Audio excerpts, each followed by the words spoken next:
đây rộp thay tụi rộp tận đó bay khai cả là tìm hòn cứ nhom ăn giờ ôn mà eco bay đông mà đong tia đây ngàyนี้คือôn mà nhom ăn dụ bay khai cả là hai hay dương chập nam trên tận nào tới chợ bát sáng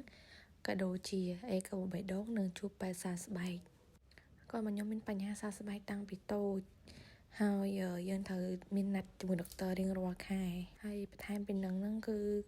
គាត់មានបញ្ហាបេះដូងចំហការពេលដែលគាត់កាត់មកគឺបេះដូងគាត់ចំហទំហំ1មីលីម៉ែត្រតែឡើយហ្នឹងគឺអូខេអស់ហើយដោយសារតែបេះដូងរបស់គាត់បានដុះចិត្តជាធម្មតាវិញអញ្ចឹងក្នុងនាមជាម្ដាយឪពុកគឺសប្បាយចិត្តខ្លាំងមែនតើដោយសារតែគឺយើងដេកភ័យតាំងពីដឹងថាគាត់បេះដូងចំហដំបូងហ្នឹងគឺភ័យរហូតហ្មងបានឲ្យទៅដល់ថ្ងៃខែត្រូវអេកូឡើងវិញអញ្ចឹងណាអញ្ចឹងគឺដុកទ័រគាត់ណាត់3ខែបន្ទាប់ពីគាត់កើតទៅអាចអេកូបេះដូងម្ដងទៀតបានចឹងមកមេរឌីនណាដែលមានបញ្ហាកូនខ្ញុំអញ្ចឹងកុំទៅសើបារម្ភព្រោះដុកទ័រគាត់បានបញ្យល់ដែរថាភាគច្រើនអាចនឹងដុះចិត្តវិញនៅចន្លោះពី3ខែទៅ3ខែកន្លះបន្ទាប់ពីអេកូរួចរាល់គឺត្រូវយកអូនទៅចាក់វ៉ាក់សាំងម្ដងហើយពុំចាំដុកទ័រសិនហើយមើលគេនេះគឺមកទទួលហ្នឹងគេមកទទួលហើយគឺចេះមើលតកតាប៉ុណ្ណឹងណាអូផ្ចង់ដល់កហើយ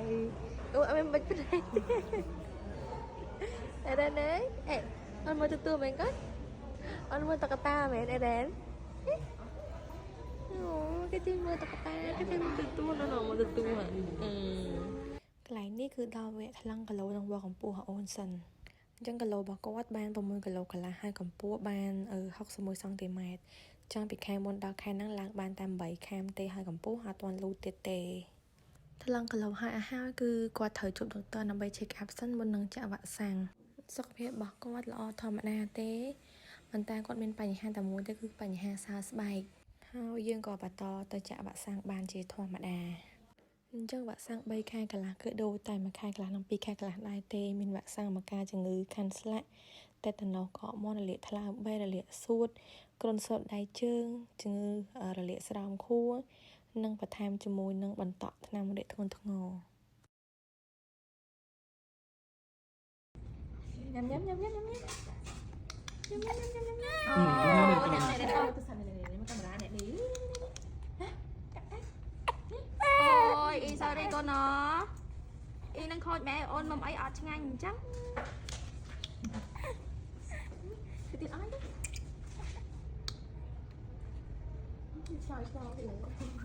អូខេហើយកំតាអញមកកកចាអាឡូអូនេះគេងូឆ្ងាញ់អត់ទៅឆ្ងាញ់អត់អូ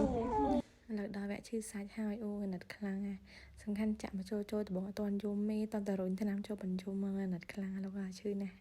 អូទៅស្រែកអូអត់ទាន់ដឹងញ៉ាអីយកអីគេណាអីគេណាអីគេណា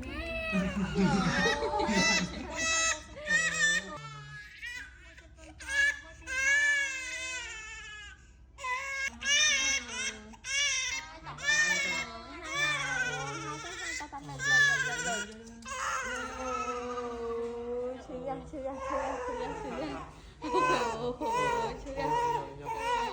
លោកអើយលោកឈឺកាន់ណាតែឈឺកាន់ណាហើយរួចរាល់ហើយសម្រាប់ការចាប់អាសាំងថ្ងៃនេះអញ្ចឹងគឺត្រូវត្រឡប់មកផ្ទះវិញហើយដល់ពេលដល់ផ្ទះវិញគឺខ្ញុំស្ទង់កម្ដៅគាត់3ម៉ោងម្ដងប៉ុន្តែចាប់អាសាំងលើកហ្នឹងគឺគាត់អត់មានក្តៅខ្លួនទេសម្រាប់កូនខ្ញុំគឺអត់ក្តៅអត់ដូចការវគ្គ1ខែកន្លះនិង2ខែកន្លះទេអញ្ចឹងវីដេអូរបស់ខ្ញុំមានតែប៉ុណ្្នឹងទេអរគុណដែលបានទស្សនាដល់ចប់ជំរាបលា